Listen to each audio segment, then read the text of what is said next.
ஓம் ஸ்ரீ சாரம். சில பேருக்கு பார்த்தீங்கன்னா எதுலேயுமே முன்னேறவே முடியாது. எப்போ பாரு தடங்களாக இருக்கும். எல்லா விஷயத்துலையுமே தடங்களாக இருக்கும்.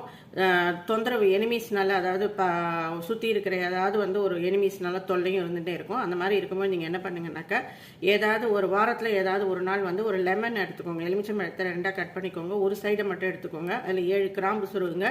நடுவில் கொஞ்சம் கல்லுப்பு போடுங்க. இதை ஒரு மண் அகல் விளக்கில் வச்சு, அது மேலே 2 கற்பூரத்தை வச்சு, அந்த இது உப்பு வச்சுருக்கீங்க பார்த்தீங்களா, அது மேலே கற்பூரத்தை வச்சு ஏற்றிடுங்க. அவ்வளோதான். இது உங்கள் வீட்டில் இருக்கிற அத்தனை நெகட்டிவ் எனர்ஜிஸையும் கிளியர் பண்ணி, உங்களுக்கு பணத்தடையோ வேறு எந்த தடை இருந்தாலுமே அது எல்லாத்தையும் நீக்கி உங்கள் வாழ்க்கையில் முன்னேற்ற பாதைக்கு கொண்டு போகும். இந்த மாதிரி டிப்ஸ் வேணும் மாலா சாண்டி வென்பிஸ் யூடியூப் சேனல் சப்ஸ்கிரைப் பண்ணி பாருங்கள். ஃபேஸ்புக் இன்ஸ்டாகிராம் பேஜ் பாருங்கள். அதோட உங்களுக்கு ஹெர்பல் ப்ராடக்ட்ஸ், தலைமுடி வளர்கிறதுக்கு, மங்குக்கு, இயற்கை டை, முட்டி வலி, முழங்கால் வலிக்கு, சுகர் கம்ப்ளைண்ட்டுக்கு, வெயிட் குறையிறதுக்கு, எதுக்காவது ஹெர்பல் ப்ராடக்ட்ஸ் வேணாலும் நீங்கள் எனக்கு காண்டாக்ட் பண்ணி விட்டப்பட்ட ஆன்மீக பொருள் வேணால் பேரு ராசி நட்சத்திரம் உங்கள் பிரச்சனை என்னன்னு வாட்ஸ்அப்பில் அனுப்புங்க.